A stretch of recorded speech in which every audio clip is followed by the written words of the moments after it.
I haven't seen you since your back thing. So you're good? Obviously.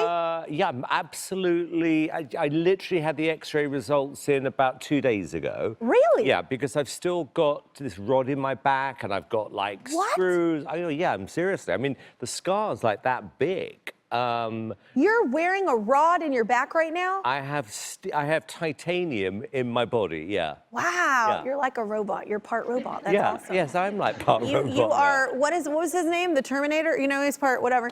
Well, what was your son's reaction? Did he freak out? My kids freak out when I even have a needle in my arm to get blood or something. Well, it's a good question. It was because you know that movie Up. You know you know the guy who was on the thing, you know, where he's standing up with the tennis balls. So I came back like that. I'm thinking, what's he going to think? How do I explain it?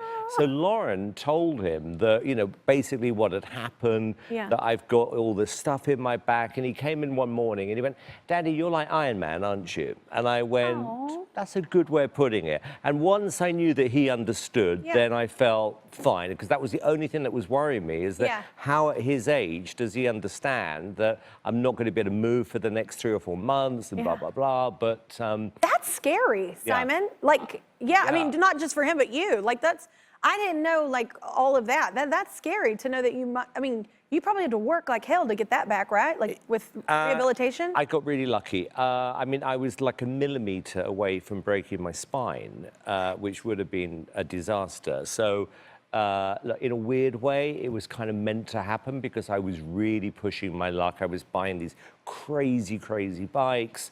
And this particular bike I bought had so much power. I was thrown about 8 feet in the air, landed on my back, in front of Eric, by the way. You know, this is at the front of my house. And the only thing I thought was, I can't lie here, and you're not supposed to move. I knew I'd broken my back in that second.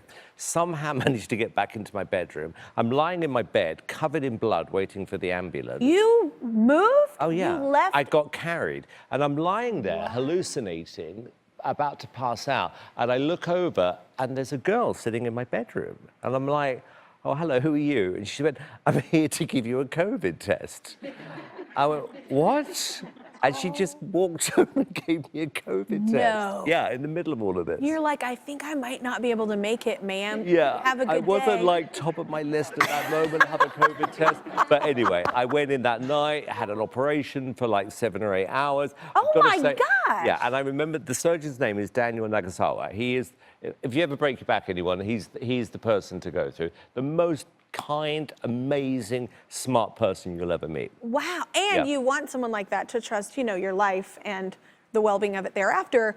Yep, I'm still here, just waiting for you to subscribe. If you don't, I'll be trapped in this box forever.